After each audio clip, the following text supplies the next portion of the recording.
Grasshopper. There was once a merry young Indian who could jump so high and who played so many pranks that he came to be known as Grasshopper. He was a tall, handsome fellow, always up to mischief of one kind or another, and though his tricks were sometimes amusing, he carried them much too far, and so, in time, he came to grief. Grasshopper owned all the things that an Indian likes most to have. In his lodge were all sorts of pipes and weapons, ermine and other choice furs, deerskin shirts wrought with porcupine quills, many pairs of beaded moccasins, and more wampum belts than one person could have honestly come by. The truth is, Grasshopper did not get these things by his courage and skill as a hunter. He got them by shaking pieces of colored bone and wood in a wooden bowl and throwing them on the ground. That is to say, Grasshopper was a gambler, and such a lucky gambler that he easily won from others with his game of bowl encounters the things that they had obtained by risking their lives in the hunt. If people put up with his ways and even laughed at some of his mad pranks, it was because he could dance so well. Never had there been such a dancer. When there was a wedding to be celebrated or some feast following a successful hunt, then who but Grasshopper could so well supply the entertainment? He could dance with a step so light that it seemed to leave no mark upon the earth. He could dance as the Indian dances when he goes to war or when he holds a festival in honor of the corn, but the dance in which he excelled was a furious, dizzy dance with leaps and bounds that fairly turned the heads of the beholders. It was then that Grasshopper became a kind of human whirlwind. As he spun round and round, his revolving body drew up the dry leaves and the dust, till the dancer all but faded from view, and you saw instead what looked like a whirling cloud. Once, when the great Manitou, named Manabozho, took a wife and came to live with the tribe that he might teach them best how to live, Grasshopper danced at the wedding. The beggar's dance it was called, and such a dance! On the shores of the big sea water Gitche-Gumee are heaps of sand rising into little hills known as dunes. Had you asked Iago, he would have told you that these dunes were the work of Grasshopper, who whirled the sands together and piled them into hills as he spun madly around in his dance at Manabozho's wedding. But though Grasshopper came to the wedding and danced this crazy beggar's dance, it seems probable that he did it more to please himself and to show his skill than to honor the great Manabozho. Grasshopper really had no respect for anybody. When Iago's grandfather was in the middle of some interesting story and had come to the most exciting part, Grasshopper likely as not would yawn and stretch himself and say in a loud whisper that he had heard it all before. So, too, with Manabozho. This great Manitou, who was the son of the west wind Mudjekeewis, had magic powers, which he used for the good of the tribe. It was he who fasted and prayed that his people might be given food other than the wild things of the woods, and whose prayer was answered with the gift of the Indian corn. Then, when Kagaji, king of the ravens, flew down with his band of black thieves to tear up the seed in the ground, it was Manabozho who snared him and tied him fast to the ridgepole of his lodge to croak out a warning to the others. But Manabozho's goodness and wisdom had little effect on Grasshopper. "Pooh," he would say, "why should an Indian bother his head with planting corn when he can draw his bow and kill good fat deer?" Then he shook his wolfskin pouch and rattled the pieces of bone and wood. "As long as I have these," he said to himself, "I need nothing more. After all, it is everybody else that works for the man who knows how to use his head." He walked through the village very proud and straight, with his fan of turkey feathers, a swan's plume fastened in his long black hair, and the tails of foxes trailing from his heels. In his white deerskin shirt edged with ermine, his leggings and moccasins ornamented with beads and porcupine quills, he cut a fine figure. There was to be a dance that night, and Grasshopper, who was a great dandy and a favorite with all the young girls and women, had decked himself out for the occasion. He had painted his face with streaks of blue and vermilion. His blue-black hair, parted in the middle and glistening with oil, hung to his shoulders in braids plaited with a sweet grass. The warriors might call him Shagodaya, a coward, and make jokes at his expense, but he did not care. Could he not beat them all when it came to playing ball or quoits? And were not the maidens all in love with his good looks? Meanwhile, Grasshopper wished to pass the time in some pleasant way. Glancing through the door of a lodge, he saw a group of young men seated on the ground, listening to one of old Iago's stories. "Ha!" he cried. "Have you nothing better to do? Here's a game worth playing." And he drew from his pouch the 13 pieces of bone and wood, and juggled them from one hand to the other. But no one paid any attention to him. After all, Grasshopper had more brains in his heels than in his head. For once he had been too cunning. Fearing his skill, no one could be found who would play with him. "Pooh!" muttered Grasshopper as he turned away. "I see how it is. The pious Manabozho has been preaching to them again. This village is getting to be pretty tiresome to live in. It's about time for me to strike out and find a place where the young men don't sit around and talk to the squaws." He walked along, bent on mischief. Even the dance was forgotten. He wondered what he could do to amuse himself. As he came to the outskirts of the village, he passed the lodge of Manabozho. "I would like to play him some trick," he said under his breath, "so he will remember me when I am gone." But he was well aware that Manabozho was much more powerful than himself, so he hesitated, not knowing exactly what to do. At last he walked softly to the doorway and listened, but could hear no sound of voices. "Good," he said with a grin. "Perhaps nobody is at home." With that he spun around at the outside of the lodge on one leg, raising a great cloud of dust. No one came out. But on the ridgepole of the lodge, the captive Kagaji, king of the ravens, flapped his big black wings and screamed with a hoarse, rasping cry. "Fool!" cried Grasshopper. "Noisy fool!" With a bound he leaped over the lodge, and then back again, at which the ravens screamed even more harshly than ever. But within the lodge all was silent. Grasshopper grew bolder. Going to the doorway again, he rattled the flap of buffalo hide. Nobody answered. So, cautiously drawing the curtain to one side, he ventured to peer in. Then he chuckled softly. The lodge was empty. "This is my chance," he exclaimed. "Manabozho is away, and so is his foolish wife. I'll just pay my respects before they come back, and then I'll be off for good." Saying this, he went in and began to turn everything upside down. He threw all the bowls and kettles in the corner, filled the drinking gourds with ashes from the fire, flung the rich furs and embroidered garments this way and that, and strewed the floor with wampum, belts, and arrows. When he finished, one might have thought a crazy man had been there. No woman in the village was more neat or orderly than the wife of Manabozho, and Grasshopper knew this would vex her more than anything else he could do. Now for Manabozho, he grinned as he left the lodge, well pleased with the mischief he had wrought.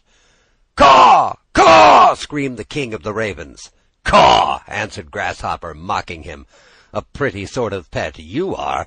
Does Manabozho keep you sitting there because you are so handsome, or is it because of your beautiful voice?" And with that he made a leap to the ridgepole, seized the raven by the neck, whirled it round and round till it was quite limp and lifeless. Then he left it hanging there as an insult to Manabozho.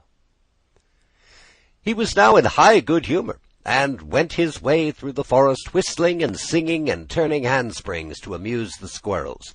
There was a high rock overlooking the lake, from the top of which one could view the country for miles and miles. Grasshopper climbed it. He could see the village plainly, so he thought he would wait there till Manabozho came home. That would be part of the joke. As he sat there, Many birds darted round him, flying close over his head. Manabozho called these fowls of the air his chickens, and had put them under his protection. But Grasshopper had grown reckless. Along came a flock of mountain chickens, and he strung his bow and shot them as they flew, for no better reason than because they were Manabozho's, and not because he needed them for food. Bird after bird fell, pierced by his arrows. When they had fallen, he would throw their bodies down the cliff upon the beach below. At last, Kaoshk, the seagull, spied him at his cruel sport, and gave the alarm. "Grasshopper is killing us," he called. "Fly, brothers, fly away, and tell our protector that Grasshopper is slaying us with his arrows." When Manabozho heard the news, his eyes flashed fire, and he spoke in a voice of thunder. "Grasshopper must die for this. He cannot escape me, though he fly to the ends of the earth. I shall follow, and visit my vengeance upon him." On his feet he bound his magic moccasins, with which at each stride he could step a full mile. On his hands he drew his magic mittens, with which at one blow he could shatter the hardest rock. Then he started in pursuit. Grasshopper had heard the warning call of the seagull, and knew it was time to be off. He, too, could run.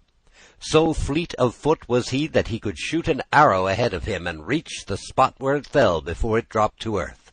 Also, he had the power to change himself into other shapes, and it was almost impossible to kill him.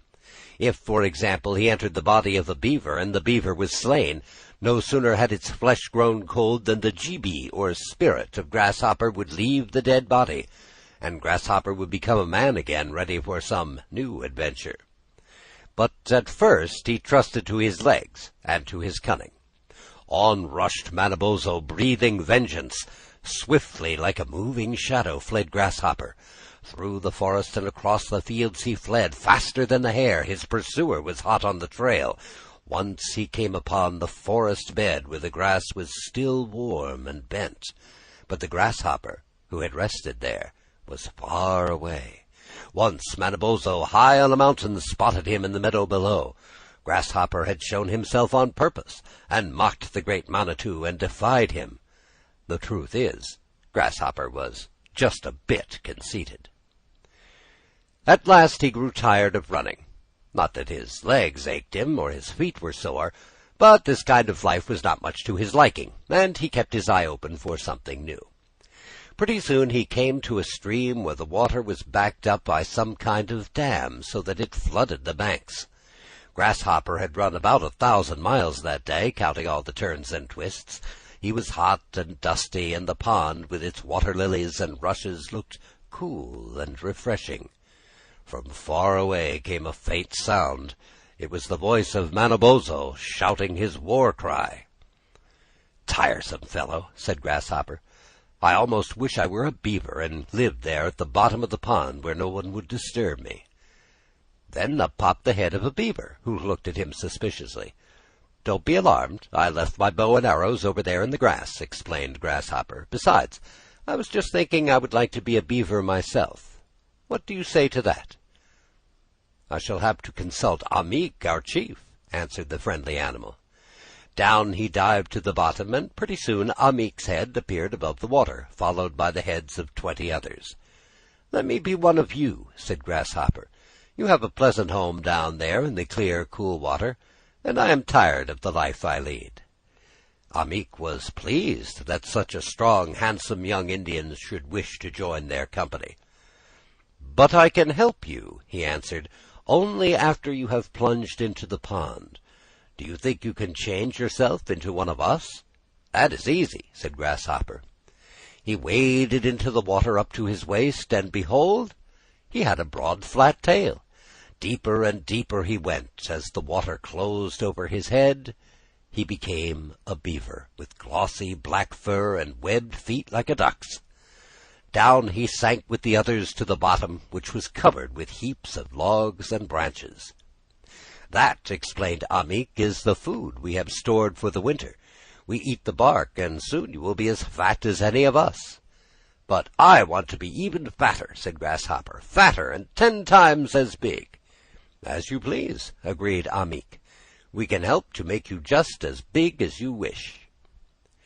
They reached the lodge where the beavers lived, and entered the doorway, leading into a number of large rooms. Grasshopper selected the largest one for himself. "Now," he said, "bring me all the food I can eat, and when I am big enough, I will be your chief." The beavers were willing. They set to work getting quantities of the juiciest bark for Grasshopper, who was delighted with this lazy life and did little more than eat or sleep. Bigger and bigger he grew, till at last he was 10 times the size of Ahmeek and could scarcely move around in his lodge. He was perfectly happy.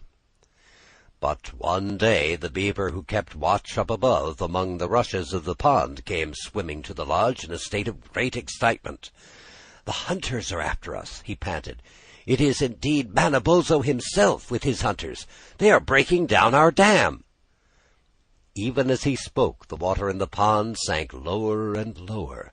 The next moment came the tramping of feet as the hunters leapt upon the roof of the lodge, trying to break it open. All the beavers but Grasshopper scattered out of the lodge and escaped into the stream, where they hid themselves in some deep pools or swam far down with the current. Grasshopper did his best to follow them, but he could not. The doorway was too small for his big, fat body. When he attempted to go through it, he found himself stuck fast. Then the roof gave way, and the head of an Indian appeared. "Tayo!" he called. "Toot Tayo! See what's here? This must be Mishomeek, the king of the beavers." Manabozho came and gave one look. "It's Grasshopper!" he cried. "I can see through his tricks. It's Grasshopper in the skin of a beaver." Then they fell upon him with their clubs, and 8 tall Indians, having swung his limp carcass upon poles, carried it off in triumph through the woods. But his jibi, or spirit, was still in the body of the beaver, and struggled to escape. The Indians bore him to their lodges and prepared to make a feast. Then, when the squaws were ready to skin him, his flesh was quite cold, and the spirit of Grasshopper left the beaver's body and glided swiftly away. As the shadowy shape fled across the prairie into the forest, the watchful Manabozho saw it take the human form of Grasshopper, and he started in pursuit.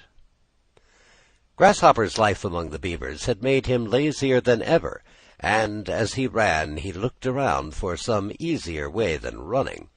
Soon he came upon a herd of elk, a species of deer with large spreading horns. The elk were feeding contentedly, and looked sleek and fat. "They lead a free and happy life," said Grasshopper as he watched them. "Why fatigue myself with running? I'll change myself into an elk and join their band." Horns sprouted from his head. In a few minutes the transformation was complete. Still he was not satisfied. "I am hardly big enough," he said to the leader. "My feet are much too small, and my horns should be twice the size of yours. Is there nothing I could do to make them grow?" "Yes," answered the leader of the elks, "but you do it at your own risk." He took Grasshopper into the woods and showed him a bright red berry that hung in clusters on some small, low bushes. "Eat these," he said, "and nothing else, and your horns and feet will soon be much bigger than ours. However, it would be wise if you did not eat too many of them." The berries were delicious. Grasshopper felt that he could not get enough, and he ate them greedily whenever he could find them. Before long his feet had grown so large and heavy he could hardly keep up with the herd, while his horns had such a huge spread that he sometimes found them rather in his way. One cold day the herd went into the woods for shelter. Pretty soon some of the elks who had lingered behind came rushing by with snorts of alarm. Hunters were pursuing them. "Run!" called out the leader to Grasshopper. "Follow us out onto the prairie where the Indians cannot catch us."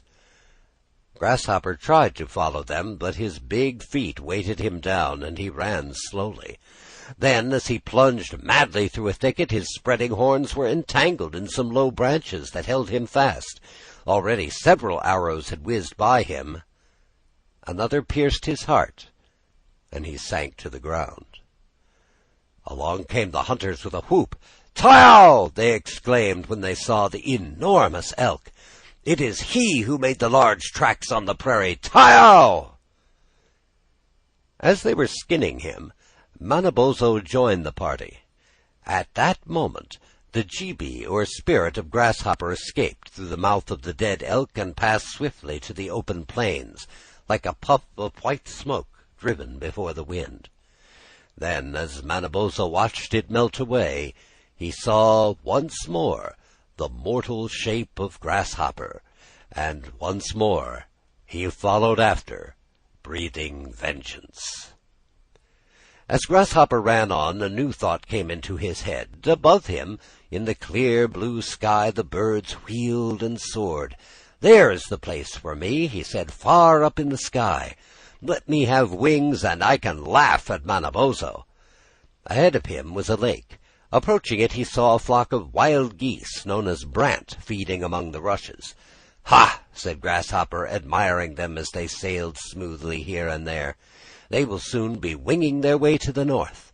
I would like to fly in their company."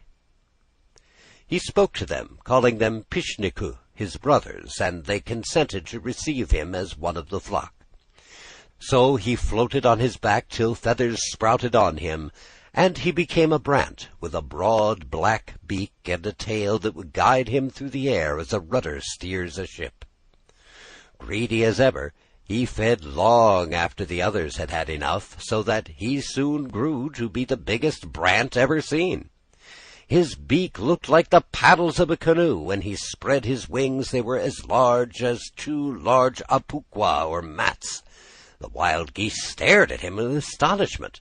"You must fly the lead," they said. "No," answered Grasshopper, "I would rather fly behind." "As you please," they told him, "but you will have to be careful. By all means keep your head and neck straight out before you, and do not look down as you fly, or you may meet with an accident." It was a beautiful sight to see them flap their wings, stretch their long necks, and rise with a whir from the lake, mounting the wind and rushing on before it. They flew with a breeze from the south, faster and faster, till their speed was like the flight of an arrow. One day, passing over a village, they could hear the people shouting. The Indians were amazed at the size of the big brant flying in the rear of the flock. Yelling as loud as they could yell, their cries made Grasshopper curious. One voice especially seemed familiar to him, and he could not resist the temptation to draw in his neck and stretch it down toward the earth. As he did so, the strong wind caught his tail and turned him over and over. In vain he tried to recover his balance. The wind whirled him round and round as it whirls a leaf. The earth came nearer, and the shouts of the Indians grew louder in his ears. At last he fell with a thud and lay lifeless. It was a fine feast of wild goose that had dropped so suddenly from the skies. The hungry Indians pounced on him and began to pluck his feathers. This was the very village where Grasshopper had once lived. Little had he dreamed that he would ever return to supply it with such a dinner at which he himself was to be the best dish. But again his jibi, or spirit, went forth, and fled in the form of Grasshopper. Again Manabozho, shouting his war cry, followed after. Grasshopper had now come to the desert places, where there were few trees and no signs of animal life. Manabozho was gaining on him, and he must play some new trick. Coming at last to a tall pine tree growing in the rock, he climbed it, pulled off all the green needles, and scattered them about, leaving the branches quite bare. Then he took to his heels again. When Manabozho came, the pine spoke to him, saying, "See what Grasshopper has done. Without my foliage I am sure to die. Great Manitou, I pray you give me back my green dress." Manabozho, who loves and protects all trees, had pity on the pine. He collected the scattered needles and restored them to the branches. Then he hastened on with such speed that he overtook Grasshopper and put his hand out to clutch him. But Grasshopper stepped quickly aside, and spun round and round on one leg in his whirlwind dance, till the air all about was filled with leaves and sand. In the midst of this whirlwind he sprang into a hollow tree, and changed himself into a snake.